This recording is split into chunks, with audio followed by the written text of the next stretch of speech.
he's strolling up and down.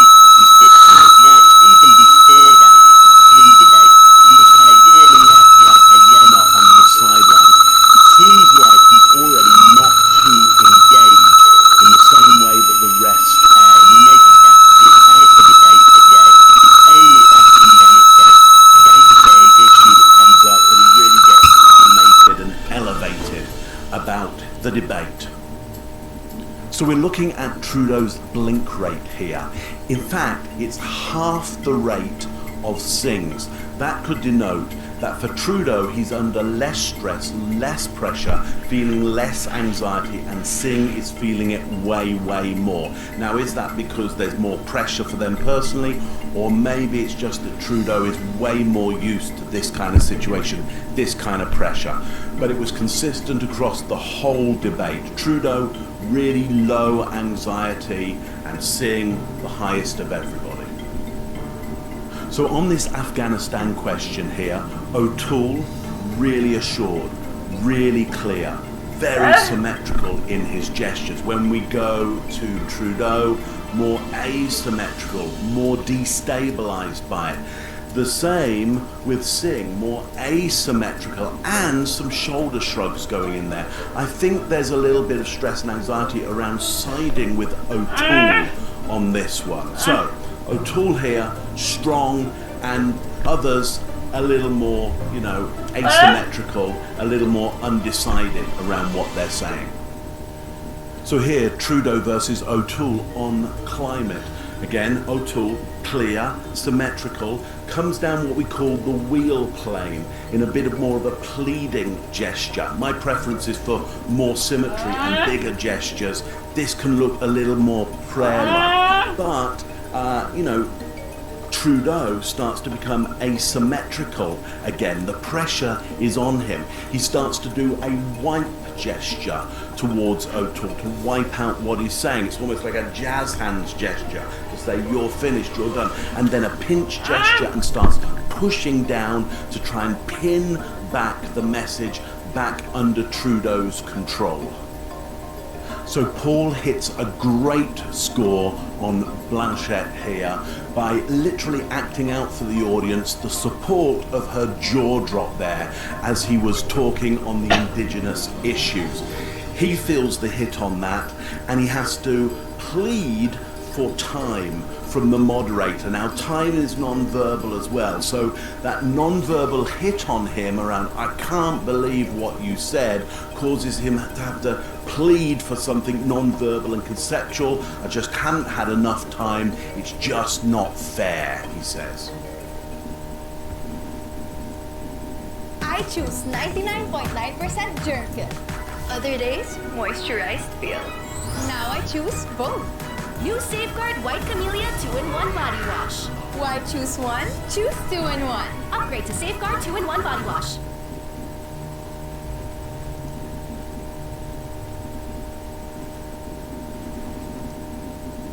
As well, so that hits a great score on Blanchette here by literally acting out for the audience the support of her jaw drop there as he was talking on the Indigenous issues.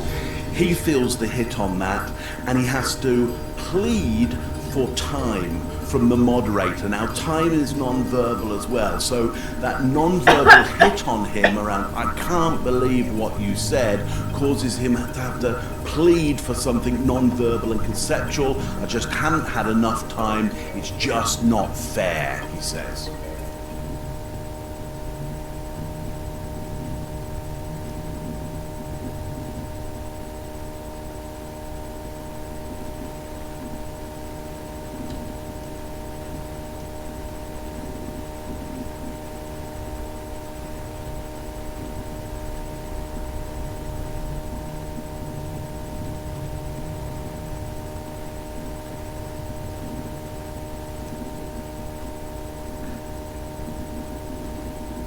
The Commission has designed the format, 6 roughly 15 minutes.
Segments with 2-minute answers from each candidate to the first question, then open discussion for the rest of each segment. Both campaigns have agreed to these rules.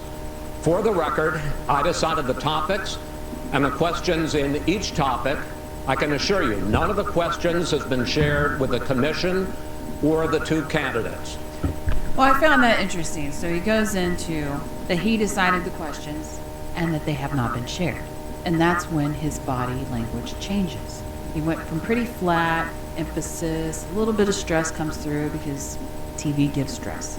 No matter how long you've been in front of that camera, you're always just a little stressed.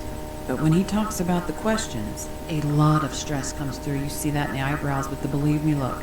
The forehead, he portrays a lot more. He tightens a lot more. He comes forward a lot more. Doesn't necessarily say deception, because he didn't linger on it and there was no pushback. All we get is one side of it. But it does say there's something there.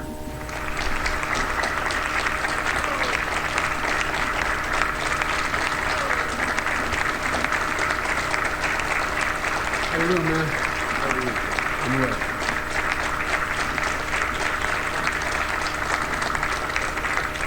Gentlemen, a lot of people have been waiting for this night, so let's get going. Our first subject is the Supreme Court. President Trump, you nominated Amy Coney Barrett over the weekend to succeed the late Ruth Bader Ginsburg on the court. You say the Constitution is clear about your obligation and the Senate's to consider a nominee to the court. Vice President Biden, you say that this is an effort by the president and Republicans to jam through an appointment and what you call an abuse of power. My first question to both of you tonight: why are you right in the argument you make and your opponent wrong? And where do you think a Justice Barrett would take the court? President Trump, in this first segment, you go first. 2 minutes. Thank you very much, Chris. I will tell you very simply, we won the election. Elections have consequences. We have the Senate, we have the White House, and we have a phenomenal nominee, respected by all. Top. All right, you're watching Trump. He's a little bit stressed. Just a little. And I wouldn't say it's stressed like he's afraid. You're in a debate. You're presenting yourself and hoping, one, to keep your base and the ones that have decided to vote for you. And hoping that you can swing people who haven't decided to vote for you. And hoping to maybe steal some from. Watch him and the little bit of stress that is coming through. He's twerking, especially to the one side. He's twerking. A little twitch that he has. He's not lifting his arms too high. He's trying to appear unaggressive. The words, though, that are coming out, if you're on the other side, sound aggressive. Elections have consequences. His body language is trying to balance that out, and he's very conscious of it. Obviously, this didn't last very long because he calmed down and just decided to be himself. Academic, good in every way. Good in every way. In fact, some of her biggest endorsers are very liberal people from Notre Dame and other places. So I think she's going to be fantastic. We have plenty of time, even if we did it after the election itself. I have a lot of time after the election, as you know. So I think that she will be outstanding. She's going to be as good as anybody that has served on that court. We really feel that. We have a professor at Notre Dame, highly respected by all, said she's the single greatest student he's ever had. He's been a professor for a long time at a great school. And we won the election, and therefore we have the right to choose her. And very few people knowingly would say otherwise. And by the way, the Democrats, they wouldn't even think about not doing it. If they have the only differences, they'd try and do it faster. There's no way they would give it up. They had Merrick Garland, but the problem is they didn't have the election, so they were stopped. And probably that would happen in reverse also. Definitely would happen in reverse. So we won the election, and we have the right to do it, Chris. President Trump, thank you.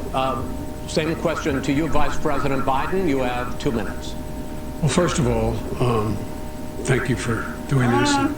Looking forward to this, Mr. President. Thank you, The American people have a right to have a say who the Supreme Court nominee is. And that say occurs when they vote for United States senators and when they vote for the President of the United States. They're not going to get that chance now because we're in the middle of an election already. The election has already started. Tens of thousands of people have already voted. And so the thing that should happen is we should wait. We should wait and see what the outcome of this election is. Because that's the only way the American people get to express their view is by who they elect as president and who they elect as vice president. Now, what's at stake here is the president's made it clear he wants to get rid of the Affordable Care Act. He's been running on that, he ran on that, and he's been governing on that. He's in the Supreme Court right now trying to get rid of the Affordable Care Act. All right, so you see him stumble. He's in the Supreme Court now, and he looks actually in a direction that has the brain not access anything, but hearing. It's a hearing check. It's like, so this is a clue. It doesn't necessarily at this point mean there's an earpiece. And when I was watching it last night, I wasn't quite sure at this point. It wasn't until the next question and the same things were coming up. But this would be the first clue. Pay attention. The brain has disengaged to the flow of information that's coming out of his mouth, which for Biden is not a good sign. We know he's got brain problems, so if he has to disengage his brain, that means he's getting information from...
somewhere. And then we hear the stumble as whoever's on the other side, because we don't know exactly how they're doing it.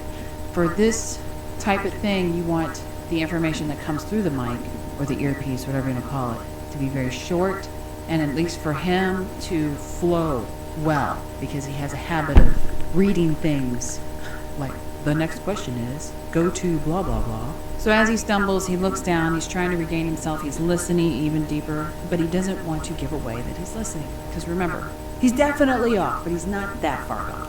Which will strip 20 million people from having insurance, health insurance now, if it goes into court. And the justice, and I'm not opposed to the justice, she seems like a very fine person. But she's written before she went on the bench, which is her right, that she thinks that the Affordable Care Act is not constitutional. The other thing is, if it's struck down, what happens? Women's rights are fundamentally changed.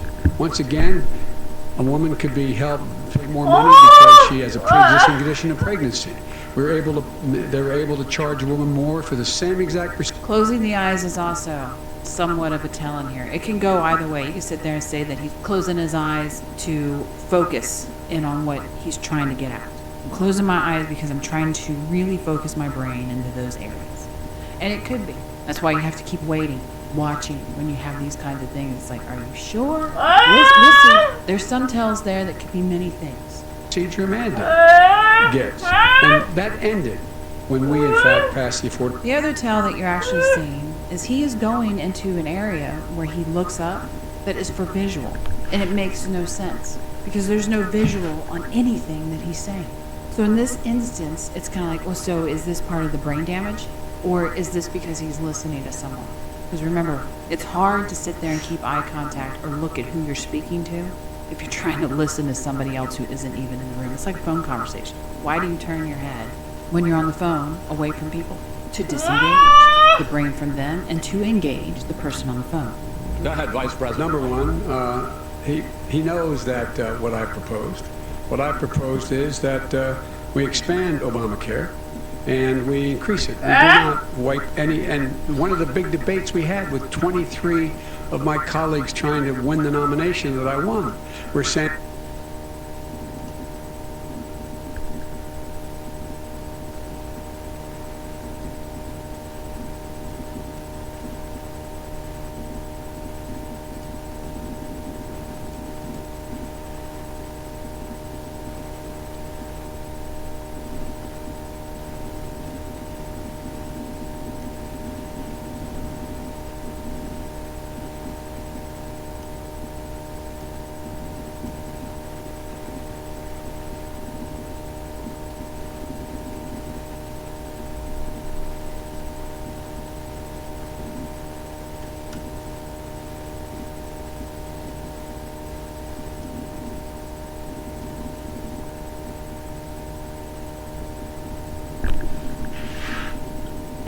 So when I went to sleep, my jewels were here. And when I woke up, gone. The night's morning and I have no Nespresso coffee.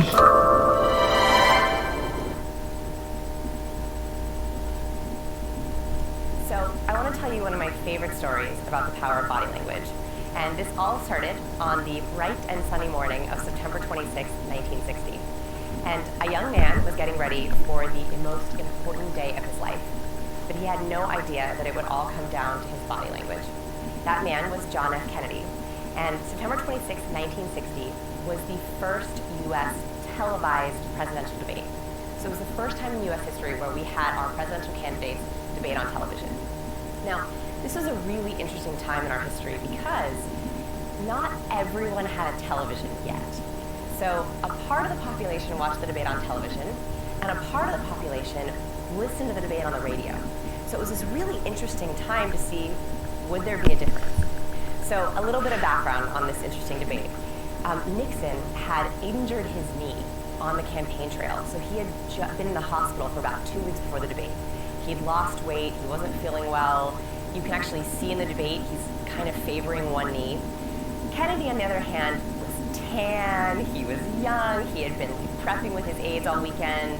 He was real relaxed for the debate. So the debate comes. Everyone who watched the debate was sure that Kennedy won.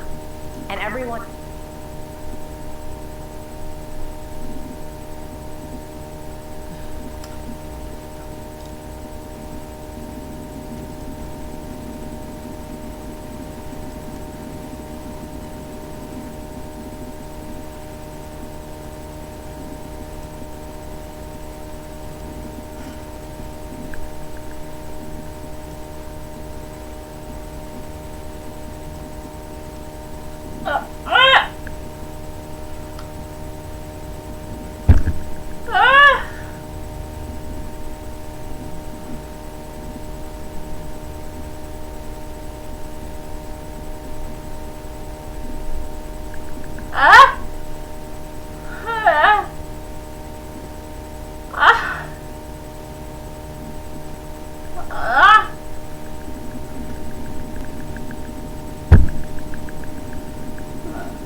Who listened to the debate was sure that Nixon won. It was the first time in U.S. history where a presidential debate caused a huge discrepancy in the votes and what people thought happened. So this is incredible, right? That you think that how could everyone listen?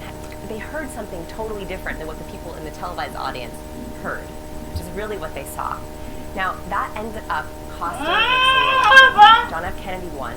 And in Nixon's memoir, he said that he believed it was that debate, his body language that debate, that cost him the election. that body language. Kennedy did pull quite a sneaky trick. Didn't he say in front of Nixon, I don't need makeup? So Nixon said, well, in that case, I better not wear makeup either. And Kennedy snuck off and got his face done. Yeah. That came out later. He So, knows some good political gossip. No, I mean, it was me. So Nixon went on as well, not feeling well, exactly as you said, but with no makeup, whereas Kennedy had snuck off to his makeup lady. And some of the accounts say that even they had Nixon put on this cakey, very thick, and he was sweating. So he was profusely sweating, and he was like dabbing at his. Looked like he was lying. He looked like he was lying the whole time. So yeah, the makeup. He was, I think, on some painkillers from his knee. I mean, like, he had the cards stacked against him that day, and it affected him. And half of at the voter polls, they asked the voters what influenced this decision, and half of them said it was the first time.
Means that body language is incredibly important because there wasn't another presidential televised debate in 16 years.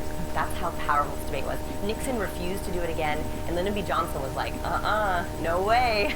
I'm not going on television and doing that. So it took 16 years for someone to get brave enough for them to get coaches to be able to feel like they could actually go on and show the right body language. So that's how powerful our nonverbal behavior can be.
What is it with guys that sit down and just spread their legs like they own the...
Here in the United States may not be considered staring in other cultures. For instance, in New York City, we're allowed to stare at each other for about 1.28 seconds. That's been measured, it's been well studied. But in the Middle East, that may be extended to anywhere from 4 to 6 seconds. And so what you have to realize is culture is very much dominant in how long we can look at each other. And not just that, but where we can look at each other. We say that in a business setting, you should be looking at this little triangle between the eyes down to the mouth. And in a social setting, that you can descend all the way down to below the chin. But certainly in a business setting, you are not permitted to go as low as the breast area. くだらぬことで我の安眠を邪魔するな。この怒り、貴様に。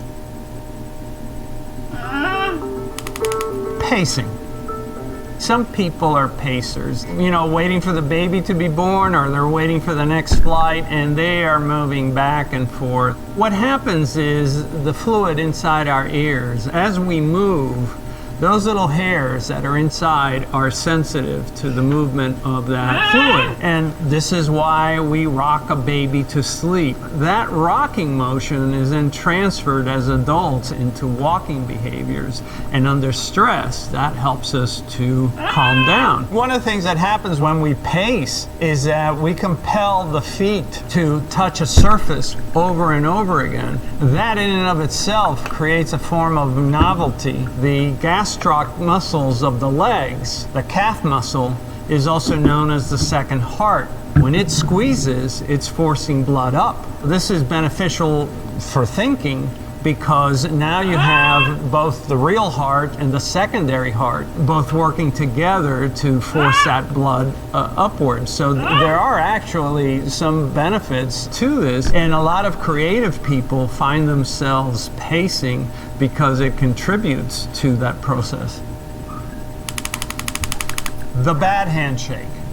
The weak one, the wet one, the one where the person pulls you forward, then pushes you back, the one where they feel they need to twist your hand jiu-jitsu style so their hand is on stop because they read this somewhere.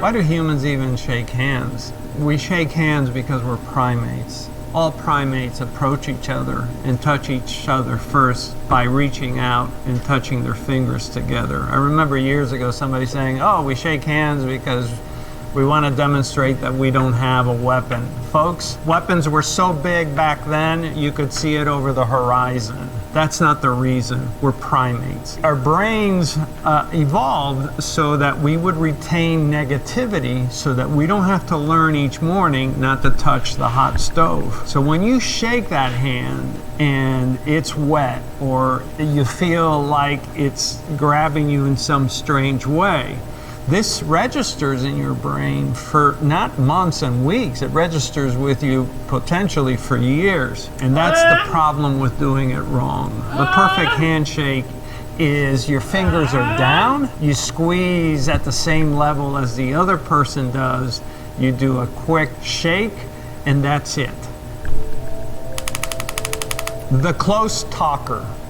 All of us have different spatial needs. Now, some of it comes to us from culture. So New Yorkers will stand closer to each other than, let's say, someone from the Midwest. But it can also be personal. I come from a culture where we like to stand close together, but personally, I like to keep people 3 or 4 feet away. So one of the ways to avoid violating space, which makes people uncomfortable, causes psychological discomfort, is to, when you first shake hands, you reach in and you shake the hand. And rather than just remaining there, take a little step backward and assess what the other person does. And one of the things you'll find is if both of you take a step back, then both of you need that little bit of extra space. If the person moves towards you, then perhaps they come from a culture or they have a preference for standing closer. And in that case,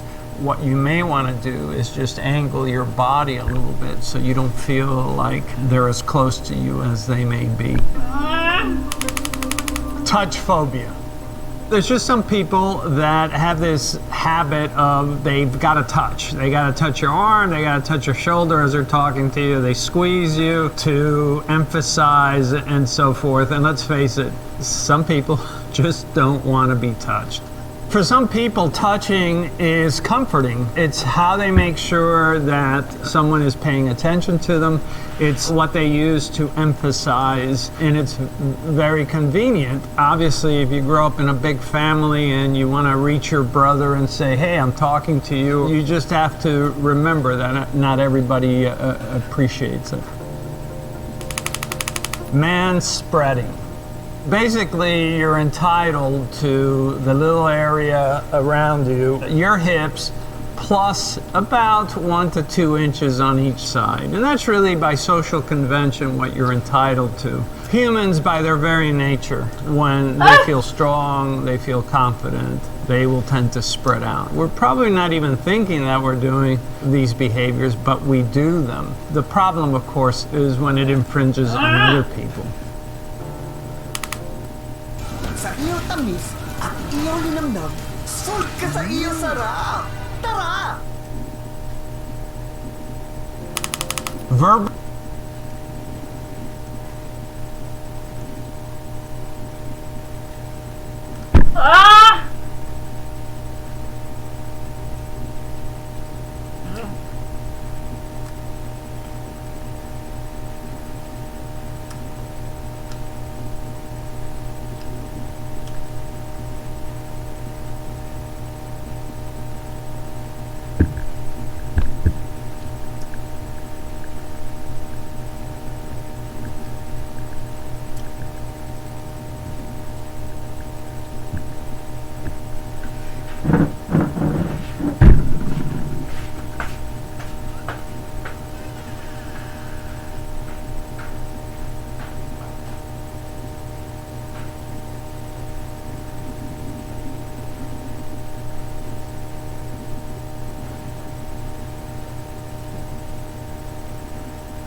Vocal tics. The clearing of the voice, just like I did. Oftentimes you hear this with people who are about to say something that they're going to have difficulty with. Would you like to sit down? I have something to discuss with you. It's never good. For instance, for years watching Robert Gates, who became Secretary of Defense, who also became the head of the CIA, and sometimes he would be asked a question that obviously he could not answer, like, when are we going to invade? And I always found it interesting that he always cleared his throat before he answered those questions. But basically, I think this is what we call paralanguage. The hum, the coughs, the, excuse me. Vocal tics, just like a muscular tic, is the body's way of creating psychological comfort in some way. And I think it's just a matter of checking ourselves and saying, is this a distraction? One of the easiest things that you can do is just videotape yourself while you're doing 5 minutes, 10 minutes of a speech, and have somebody look at it and correct you and say, you keep looking down, or you keep clearing your throat. We all have these things. It's not about perfection. It's about improving whatever we have. And if it's these little things, these are easy to work on. Eye rolling. To roll your eyes is to show both contempt and disdain. Disdain is tolerable, but contempt isn't, because contempt is always hierarchical. You're putting somebody ahead and somebody down, and that's just not acceptable.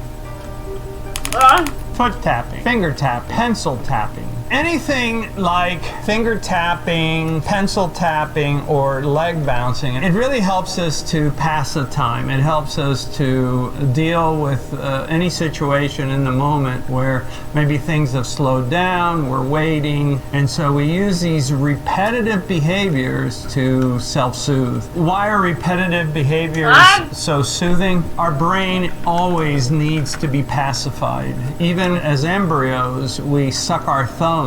Repetitive behaviors by compressing and releasing the muscle or articulating the joint causes signals to go to the brain that serve to calm us and to soothe us. Why do we have pet peeves, and why is it that some things that I like, other people don't like? Our species is very complex. The human brain is the most complex thing in all of the cosmos. And we have preferences. And if you don't believe me, just walk down the aisle and see how many kinds of toothpaste there are. We are very specific as to the most minute of things that we prefer. When we see something that is outside that envelope of preference, then it becomes an irritant, which is both social, cultural, and personal.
Mr. Jenny Bingo.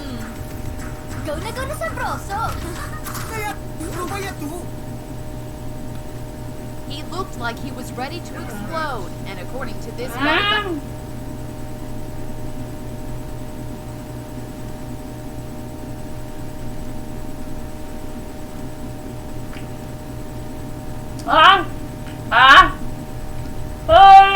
he was ready to explode, and according to this body language expert, he came close to it.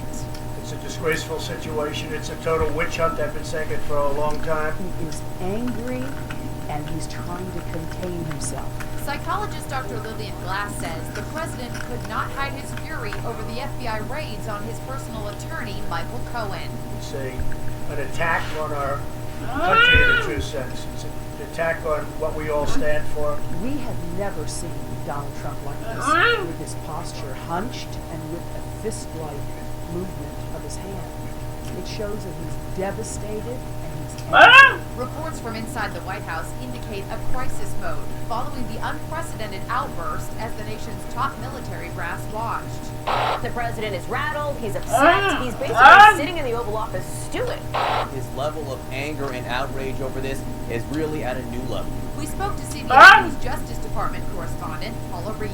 The president was in this meeting to focus on Syria, and it was clear his mind was elsewhere. Specifically, he was furious. He was leaning back in his chair, his arms were crossed, and he just went on a tear. He was as angry and as frustrated as I have personally seen him.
So when self-criticism drags us down, help us raise our arms higher. 12 nonverbal communication examples and how to use them. We usually think that body language is the only way that we can send a message.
12 nonverbal communication examples and how to use them. We usually think that body language is the only way that we can send a message without using words. But it's just one aspect of nonverbal communication, and these 12 examples will boost your people.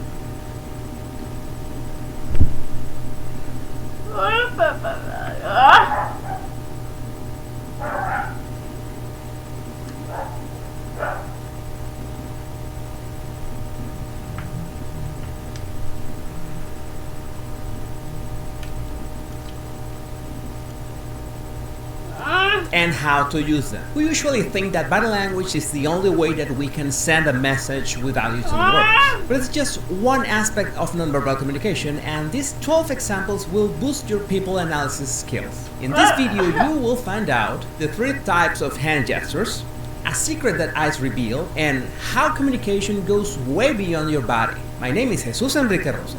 I'm the body language guy, and I'll help you uncover the secrets that people try to hide from you.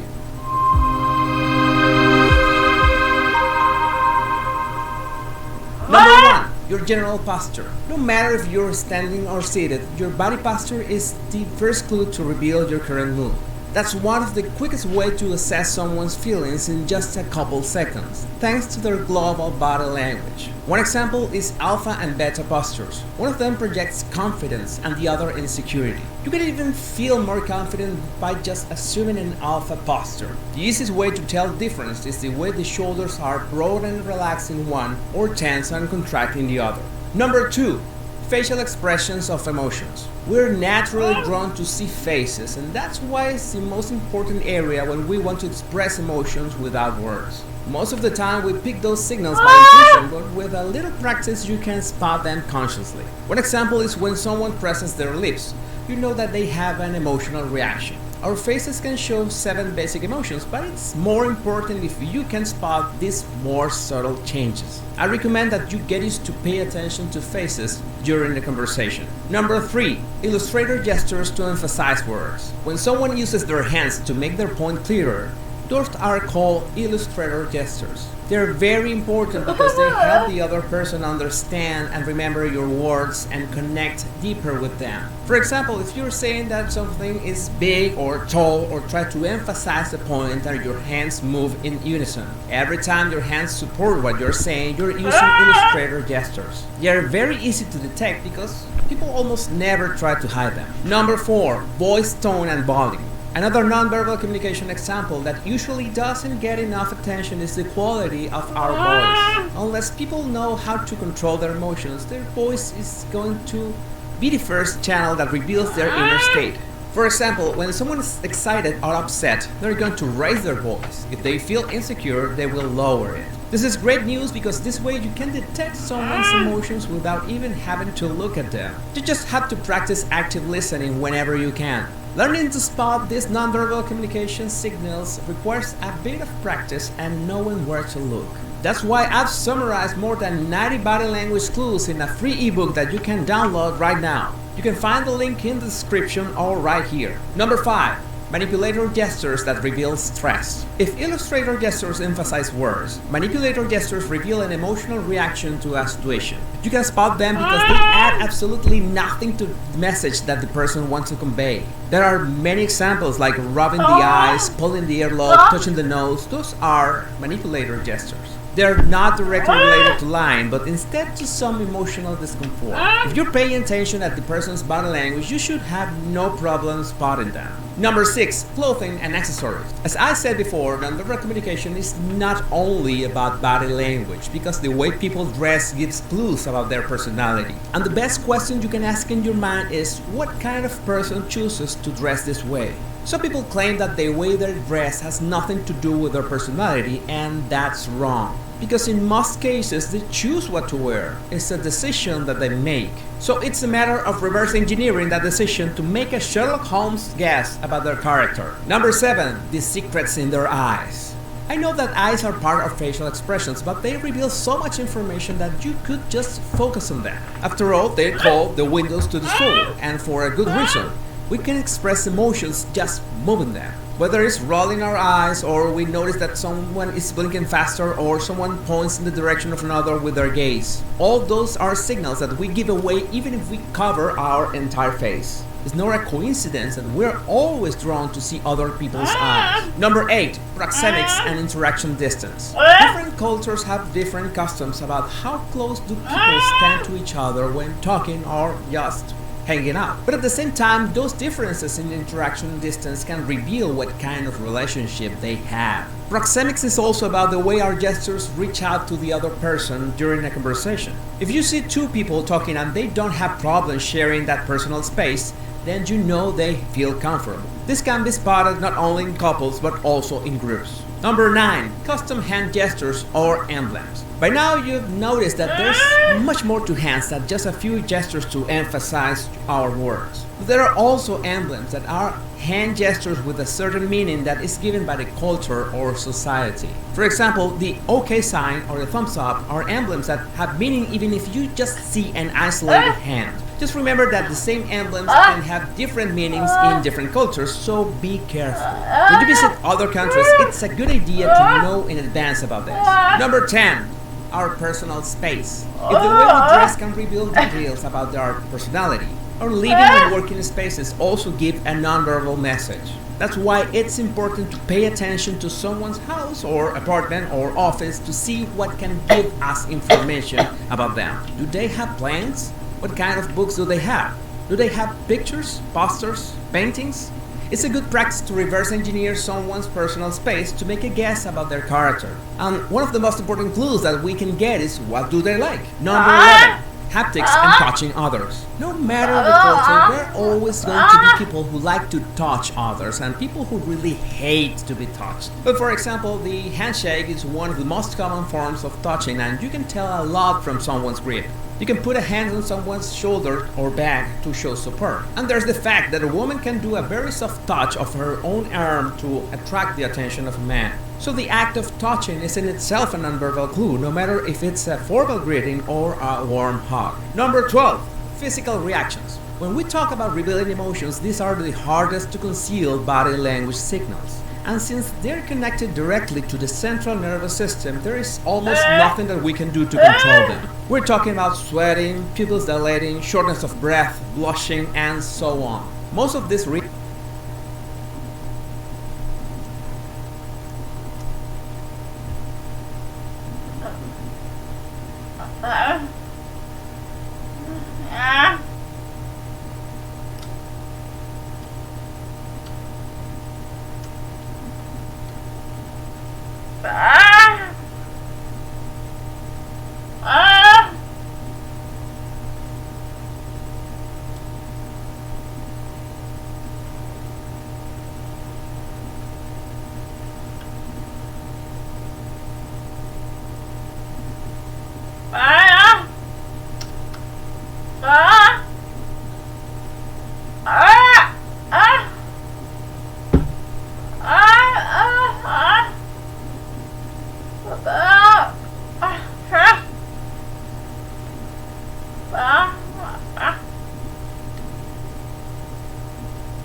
used to spend dozens of hours every single week proofreading. I was constantly fixing run-on sentences, unclear syntax, and repetitive...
Great leaders realize you communicate not just with your mouth, but with these. They move their hands. I grew up in a middle-class family in the middle of America, and we believed in that promise. I still do. I've spent my entire life trying to make good on it, whether it was fighting for women's basic rights or children's basic health care, protecting our Social Security or protecting... Hillary Clinton is much more comfortable when she speaks now. She comes across more comfortable. Now, how do I know that? Can I read her mind? Of course not. But she appears to be more comfortable because she moves her hands. All of us move our hands when we're comfortable, when we're talking to one friend or one colleague. But when we stand up to give a speech, we stop, we freeze, we grab paper, lecterns. Leaders understand you still must come across comfortable, confident, and relaxed when you're speaking. That means doing this, moving your hands.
This is fried chicken.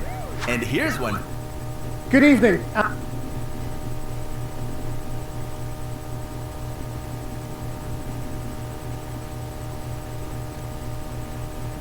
And welcome to a special debate ahead of the local elections on Thursday. We're fed up with tax, housing, the cost of living and public services and don't really trust anyone to fix it. That's the finding of our exclusive poll tonight. It sounds the alarm for all the main parties. 9 months after the general election landslide, we can see just how loveless it was. In the areas voting this week, Labour has crashed to 18%. But it's the Tories who have the most to lose, because they hold most of the seats being contested. And in our poll, they're still hemorrhaging support to Reform UK. However, while 26% say they'd vote for Reform, there's little sign voters believe the party actually has the answers. In fact, when you ask people who does, the biggest response by far is none of the above. So tonight, our audience put Labour, the Tories, Lib Dems, Greens and Reform on the spot on the issues they care about.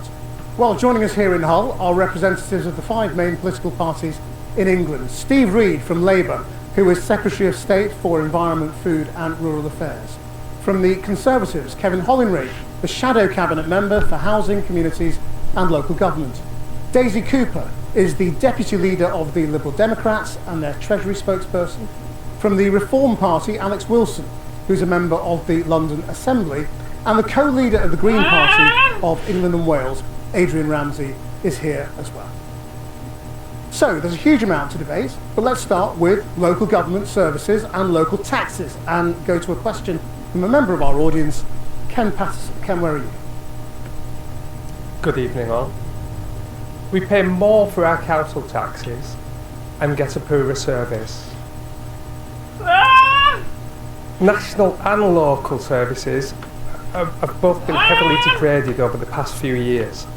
I have a 7-year-old son who has special needs and will be increasingly reliant on social services to help with his care. How do the panel propose to go about preserving these things and putting people before potholes? Steve Reid. Yeah, well, of course, you talk about council tax, and council tax went up every single year under the previous Conservative government, including when Kemi Badenoch, their current leader, was the Minister for Local Government. And yet, as you describe, services got worse. We see more potholes, we see more rubbish on our streets, but critical services, like services for kids with special educational needs, have been pared back to the bone. So what Labour is doing is we're focusing on giving better value for money. Labour councils charge you £300 less a year on average in your council tax, but we've got a Labour government that will work with councils. We've taken some difficult decisions to solve some of these problems, and we closed the VAT loophole on private schools to raise over £760 million that we are now using to create thousands more places for kids that need special educational needs. That is to give them the start that they need in life to improve their chances of having the most access to opportunity, because there's no point all of us being in politics if we're not focused on supporting those who need help the most, but we'll always do it in a way that looks after the taxpayer too. That's why Labour councils will charge you less council tax than Conservatives, Lib Dems or any of the other parties. Kevin Hollingray. Well, I hope you get the support you need for your son. It must be a very worrying time for you and your family. We are seeing rising incidence of children needing special educational needs support. 140% increase since 2015. It's one of the things that a major cost pressure for local authorities, and we put an extra £11 billion, £10.7 billion in to try and help. The most important thing, of course, and I quite understand your point about services being degraded, taxes are going higher, because there are huge demands on the system, and that's why you need local authorities that are run well. And that's what you get from Conservative councils. Our services are better. We repair 5 times as many roads, or the length of roads, than any other party. 3 times less likely to suffer from fly tipping. The services you get down the road, I don't know what particular area you're in, but Lincolnshire County Council are rated excellent for children's services, outstanding for children's services. So these are the kind of services you want. That's what's at risk when you cast your vote on Thursday. You've got to make sure you vote for the best possible councillor and the best possible council that's going to give you that support. And one of the things we wanted to do, if we had won the last election, was to bring forward a national system in terms of special educational needs to try and solve those kind of problems for your son? Yeah. Look, time and again, I meet with families who feel like they are hitting their heads against a brick wall trying to get the special educational needs services that their children need. And often their lives are thrown into complete disarray because they are picking up the pieces of a broken social care system. And I know just how infuriating it is when you're desperate to get help for a loved one and you just can't access it. In both cases, we Liberal Democrats have said that you can invest to save. So if we invest as a country in social care, we can actually alleviate the costs on the NHS. And when it comes to special educational needs, if we provide that training up front, if we give more support and funding to schools, we can then stop this perverse and ridiculous situation where parents are left to go to court to spend millions of pounds on tribunals just to get the support that their children so desperately need. So there are ways of improving these services. We have those plans and we really hope the Labour government listen to what we're saying and take them up. Okay, the question was much broader than just special educational needs. Alex Wilson. Yes, Pure Foods ready to eat. Less time, less prep. Para heat and eat na lang.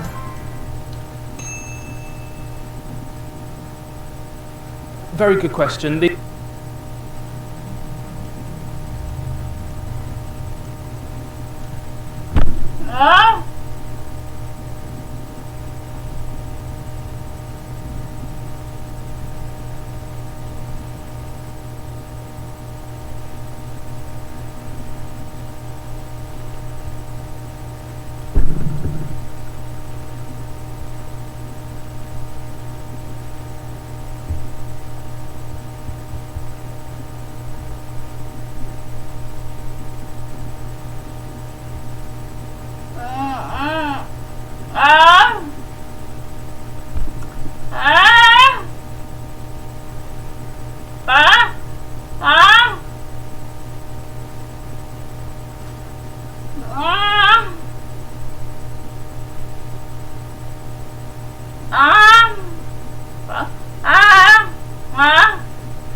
These are local elections. They are about local services that are being delivered in local communities up and down the country.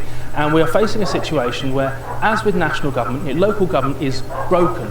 And a big part of that is that there is too much waste, there is too much debt, and these councils are servicing huge volumes of debt. The councils that are up for election on Thursday, in aggregate, owe about £12 billion, and the interest alone on that is costing £1.3 million every day. So the first thing is that we need to get back on control of the finances. We need to audit these councils properly. We need a fresh look. We need new councillors who will take their experience from outside of politics. Do you mean cuts? Can you promise that you're not going to cut SEND services? Can you promise that you will not cut SEND services come Thursday? If reform run any councils at all, can you promise you will not cut social care or SEND services? I can't promise what any new council administration will do. Wow. Because that is up, so you cannot for those who are going to be elected you on cannot Thursday. promise you're not going to cut SEND services. What I can promise is Wow. that the mindset that new councillors will come in, will look at things very carefully, very, very closely, and we need to get the finances right. We need to stop the bleeding before we can treat the patient. This is what local government say, it's broken, it needs fixing. Daisy, can you make that promise? In my local area, what I can tell you is that we have a plan. Can you make the promise you asked him to make? Lots of Liberal Democrat run councillors are looking at SEND services and they're looking at the contracts that have been put out time and time again. We will do everything in our power to protect SEND services, but all we hear from Reform is they think these are made up. They think that it's made up conditions. We take SEND seriously and we are fighting tooth and nail in Parliament and in county halls around the country. Adrian Ramsey. Well, I don't think anyone knows what Reform councillors would do, because the reality is they have no track record at any level of government, and people are looking at parties that do have that track record, as a record number of Green councillors around the country do. But the story that you shared with us is all too common, and I had a constituent come to me, a common story recently, where her daughter had got an education, health and care plan, but had not been given access to the support she needed, to the right sort of placement in school, and had been out of school for a whole year. And that's just a totally unacceptable situation. The fact is that whether it's special educational needs, whether it's social care, whether it's nationally provided services like the NHS, we are seeing our public services run down because the last government...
and now this one have not been willing to put the money in. They've been starving local councils of the investment that's needed and presenting it like there's no option. But we could ask the very richest in society, the multimillionaires, the billionaires, to pay a bit more in tax so we can invest in the services that we all need. Steve Reed, it's a fair point. I mean, over and over again, you hear people saying, we thought Labour would be different.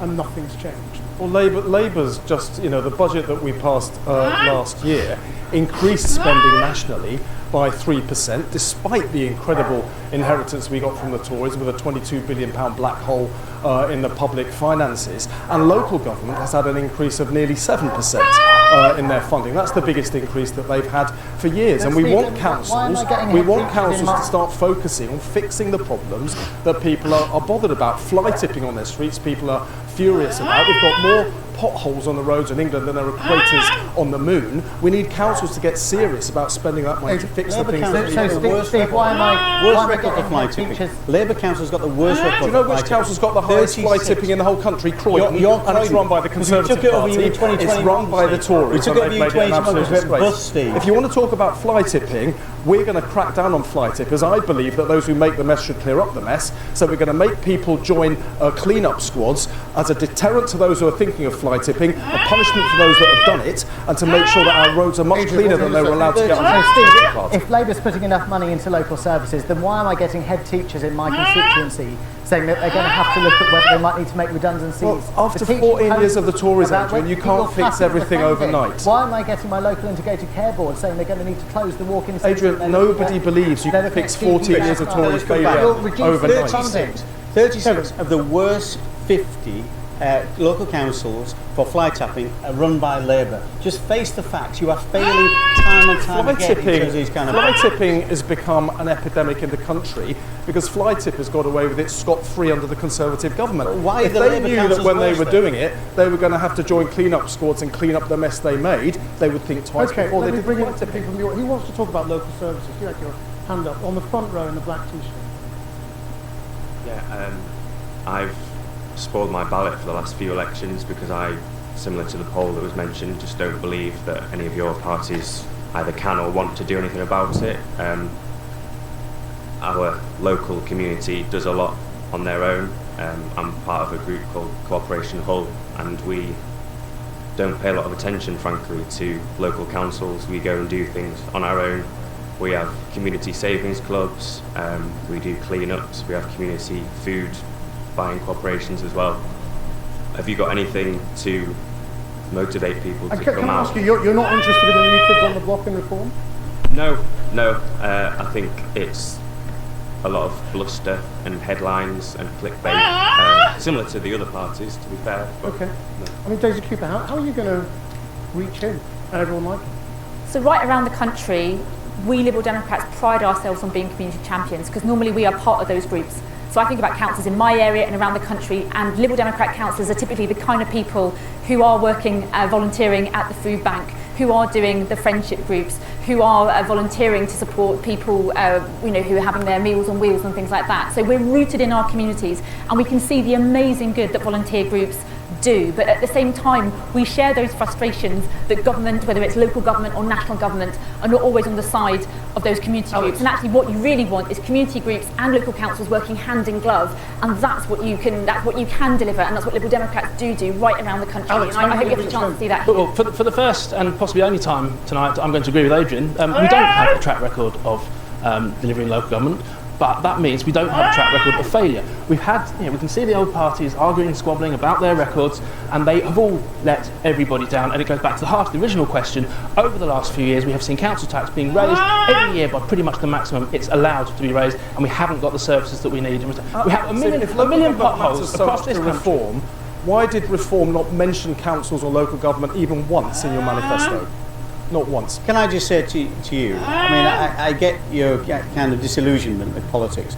I think every single politician I've met, of whatever party, does go into politics to try and solve these problems.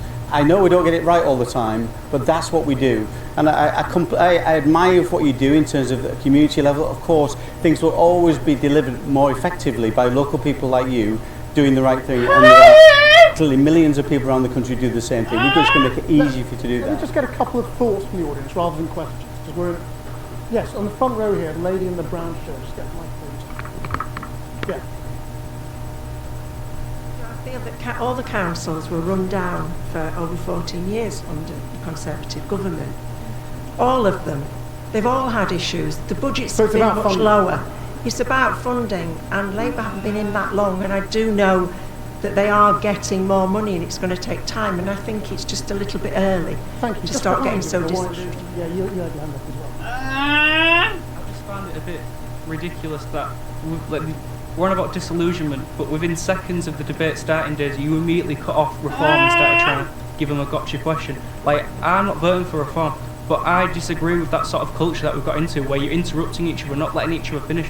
In Beverley today, Reform, Labour and Conservatives were out, but they were actually listening to each other, having a discussion. Why can't you do that in front of us? Like, you cannot control what each council does. Lib Dems are spending 20 million on Queen's Gardens, council taxes have gone up in Hull and East Riding. You can't control that. You're national politicians. Local councils are separate from you. Ang hotdog na solid! Crispy, tender, juicy! Pinaka-tender, tas pinaka-juicy, tas pinaka-masarap, equals pinaka-solid!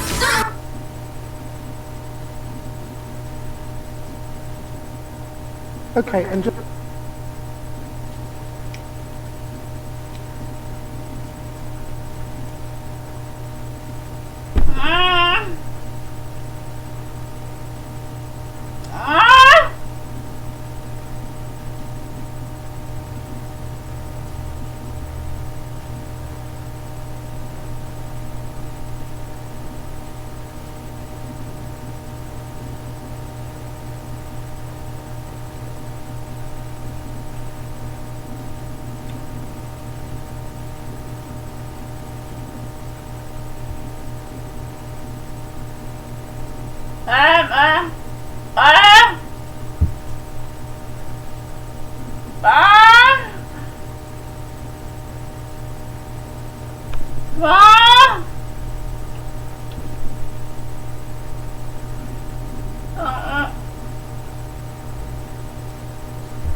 Just finally, the lady on the end.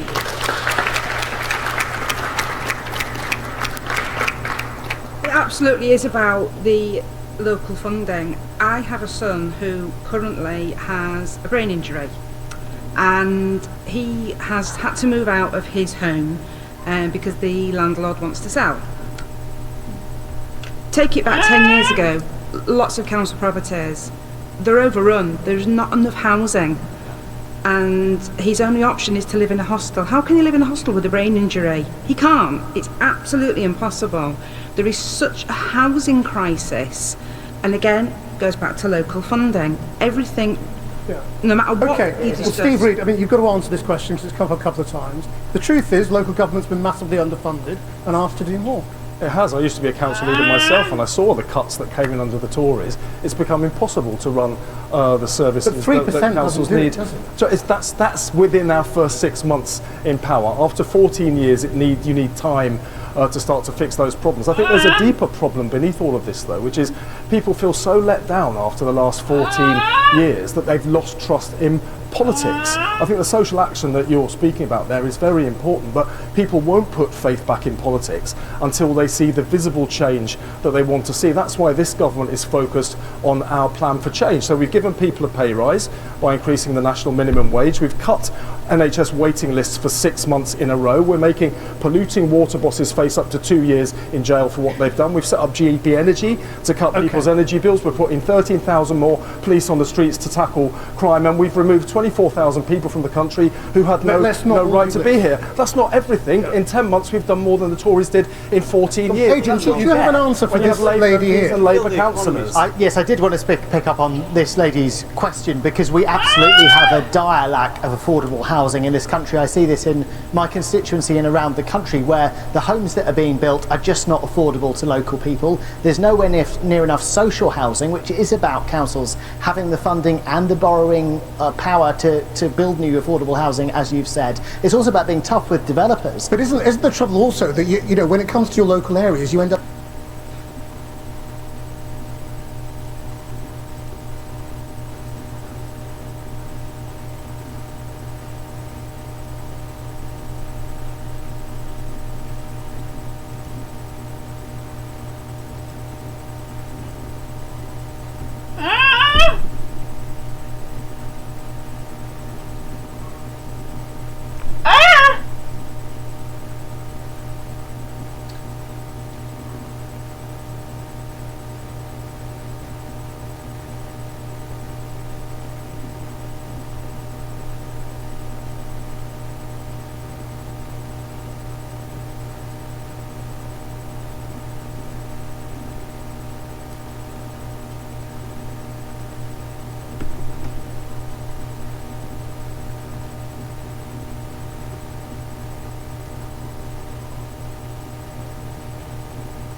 Ah!